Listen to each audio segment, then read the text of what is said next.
பன்னெண்டாயிரத்துல doctor Diwakar அப்படி சொன்னால் அவருக்கு பிடிக்காது, வாட்டர்மெலன் ஸ்டார் சொன்னால் பிடிக்கும் போல இருக்கு. அவரோட ஓட்டிங் பார்த்தீங்கன்னா 82,600 ஓட்டுகள், பர்சன்டேஜ் பார்த்தா 9%. ஸோ இவர்கிட்ட இருக்கிற பெரிய மைனஸ் அவர் வாய் தாங்க. மற்றபடி வந்து ஓகே தான், ஓரளவுக்கு ஓகே தான். இவர் வாய் வச்சு இவர் வாய் இருக்கிறதால இவர் வளராமல் போயிடுறாரு. இவர் வாயை கண்ட்ரோல் பண்ணி பயமாக வளரலாம். பட் இவர் அந்த வாயை கண்ட்ரோல் பண்ணாமலே ரொம்ப இது பண்ணி நேற்று கூட வந்து நான் வந்து படிச்சதெல்லாம் அப்படி இப்படி இப்படி பயங்கரமாக பேசினாங்க. பிரியங்கா ஒரே ஃபன் பண்ணிருந்தாங்க. இவரை வச்சு ஃபன் பண்ணப்பட்டது அவருக்கு புரியல. இவங்க நான் கலாய்கிறாங்க தெரியாமலே வந்து நான் படிச்சதெல்லாம் அப்படிமா இப்படிமா, நான் கிளாஸ் டீச்சர் இது பேசிட்டு இருந்தாரு.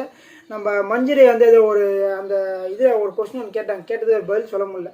அவர் என்ன சொன்னார்னா, நான் வந்து ஃபிசியோதெரப்பி படிச்சிருக்கேன் அப்படின்னு சொல்லி அதில் ஒரு கொஸ்டின் கேட்டாங்க. கொஸ்டின் கூட கிடையாது, இந்த ஒரு ப்ரோவோ இதை சொல்லியிருந்தாங்க, இந்த வேர்டு இந்த பச்சை கேட்டால் படிக்கலான்னு சொல்லிட்டாரு.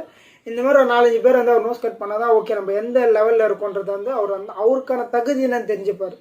அது அவருக்கான தகுதி அவர் தெரியாமல் வந்து நான் ஏதோ பெரிய லெவலில் இருக்க மாதிரி நினச்சிட்டு இருக்காரு. அதெல்லாம் கிடையாதுன்றதை அவர் தகுதி அவர் புரிஞ்சுக்கணும். அதுக்கப்புறம் அந்த 6வது இடத்துல நம்ம விக்ரம் தான் இருக்காரு. விக்ரமோட ஓட்டிங் பார்த்தீங்கன்னா 89,800 ஓட்டுகள் எடுத்திருக்காரு. பர்சன்டேஜ் பார்த்தீங்கன்னா வந்து 9% எடுத்திருக்காரு. ஸோ விக்ரமோட கேமிங்ஸ் நல்லா இருக்குங்க, நல்ல ஸ்ட்ராட்டஜி.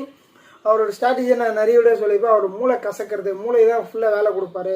ஸோ ஃபிசிக்கல் டாஸ்க் வந்து அவர் அவ்வளோ வேலை கொடுக்க மாட்டார். ப்ளஸ் வந்து ஃபிசிக்கல் டாஸ்க் வந்து அவ்வளோ வந்து இறங்கி பண்ணதில்லை இது வரைக்குமே. வந்து அவர் எல்லாமே வந்து அனலைஸ் பண்ணுறது, பேசுறது, கொள்வது, ஸோ யார்கிட்ட எப்படி பேசுறது, என்ன பண்ணலாம், பிஹேவியர்லாம் வந்து சூப்பராக பண்ணார். மேனேஜரிங் ஒர்க் வந்து சூப்பராக பண்ணார்.